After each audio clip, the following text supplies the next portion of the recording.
UP के कांग्रेस के पूर्व अध्यक्ष अजय कुमार लल्लू जी इस वक्त हमारे साथ मौजूद हैं। सर, जिस तरह से लगातार राहुल गांधी से ईडी पूछताछ कर रही है, कल एक बार फिर राहुल गांधी को ईडी के समक्ष पेश होना है। पूरी दिल्ली में जो है अलग अलग जगहों पर पुलिस की तैनाती भी कर दी जाती है। किस तरह से इस पूरे मामले को आप देख रहे हैं? देखिए, जब से नौ संकल्प चिंतन शिविर का आयोजन हुआ है और उसमें आदरणीय राहुल गांधी जी ने, पूरी कांग्रेस पार्टी ने जो प्रस्ताव पारित किया कि 2 अक्टूबर से पूरे देश की यात्रा पर आदरणीय राहुल गांधी जी निकलेंगे, जो सरकार की कारगुजारी है वो जनता के सामने लाएंगे।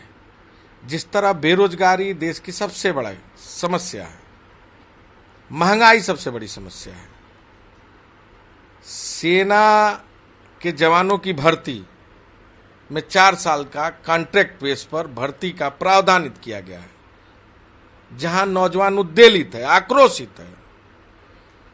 चीन लगातार भारत की सीमा पर कब्जा करता जा रहा है।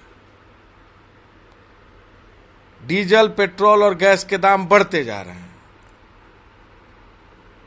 कहीं ना कहीं सरकार घबराई हुई है। भारतीय जनता पार्टी और प्रधानमंत्री मोदी जी इस बात को जानते हैं कि जब आदरणीय राहुल गांधी जी देश के जनता के बीच में जाएंगे और जनता के बीच में इस सरकार के पूरे 8 साल की कारगुजारी को जनता के बीच में रखेंगे, इसलिए यह सरकार घबराई हुई है, दमन का रास्ता अपना रही है। अनावश्यक रूप से प्रताड़ित करना, अनावश्यक रूप से हरास करना, अनावश्यक रूप से कांग्रेस पार्टी को दबाव में लाने की कोशिश करना। लेकिन कांग्रेस का कार्यकर्ता आदरणीय राहुल गांधी जी डरने वाले नहीं, दबने वाले नहीं, मजबूती से इस सरकार का मुकाबला करेंगे। आप कह रहे हैं कि सरकार डरी हुई है, दूसरी तरफ से बीजेपी के नेता कह रहे हैं कि भ्रष्टाचार को छुपाने के लिए कांग्रेस के लोग सड़कों पर उतरे हुए हैं, जो है हंगामा कर रहे हैं। बेवजह राहुल गांधी को ईडी के समक्ष जाना था, सवालों के जवाब देने थे, इसमें हो हल्ला की जरूरत ही नहीं थी। देश संविधान से चलता है, कानून है कि नहीं इस देश में। इस बात को समझना होगा कि सीआरपीसी में 2 तरह का प्रावधान है। एक प्रावधान ये है कि केस रजिस्टर्ड होते हैं, तो एक कंप्लेंट केस होता है और एक होता है एफआईआर। ये जो केस है वो कंप्लेंट है, और कंप्लेंट केस में आईओ जांच करके कोर्ट के सामने अपने साक्ष्य को प्रस्तुत करता है। कोर्ट जब निर्देश देता है, फिर उसको किसी से पूछताछ का या कोई भी कार्रवाई करने का अधिकार होता है। जहां तक मैं जानता हूं कि 2015 में सारे साक्ष्यों का संकलन करने के बाद कंप्लेंट केस में हाई कोर्ट ने स्टे दे दिया था और पूरा मामला खत्म हो चुका था। फिर ऐसी कौन सी स्थिति आई, कौन सा संकट आया, कौन सा कारण आया कि आप अनावश्यक रूप से दबाव बनाना चाहते हैं? यानी एक राहुल गांधी जी इस सरकार के लिए सरदर्द बने हुए हैं, इसलिए दबाना चाहते हैं, मानसिक प्रताड़ित करना चाहते हैं। आप याद करिए वो दिन आदरणीय राहुल गांधी जी ने कहा कोरोना से तबाही आएगी, आई कि नहीं आई? आर्थिक मंदी का शिकार होगा देश, हुआ कि नहीं हुआ? आदरणीय राहुल गांधी जी ने कहा बेरोजगारी दर बढ़ेगी, बढ़ा कि नहीं बढ़ा? आदरणीय राहुल गांधी जी चीन के बारे में लगातार बताते रहे कि चीन भारत की सीमा में घुस रहा है, उस पर इस सरकार ने ध्यान नहीं दिया।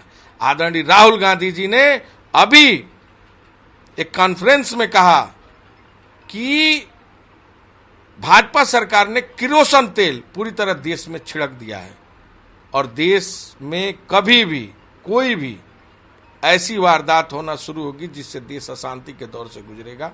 और वो आप देख सकते हैं देश में जगह जगह हिंसा किस तेजी के साथ बढ़ रहा है।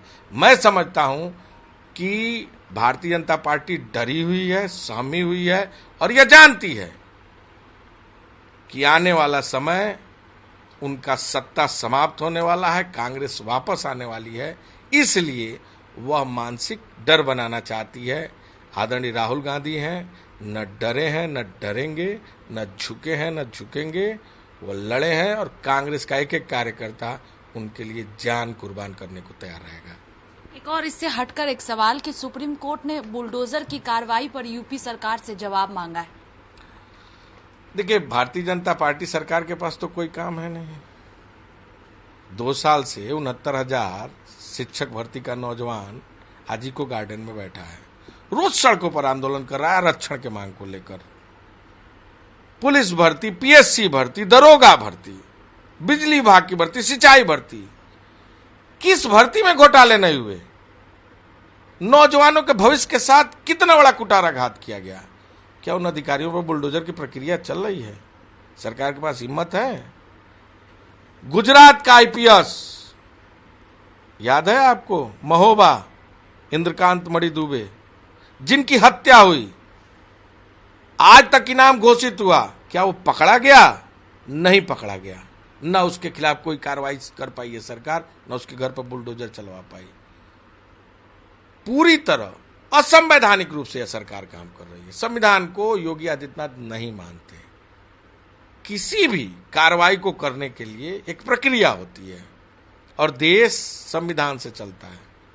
विधायिका, कार्यपालिका और न्यायपालिका, ये देश को चलाने के अंग हैं।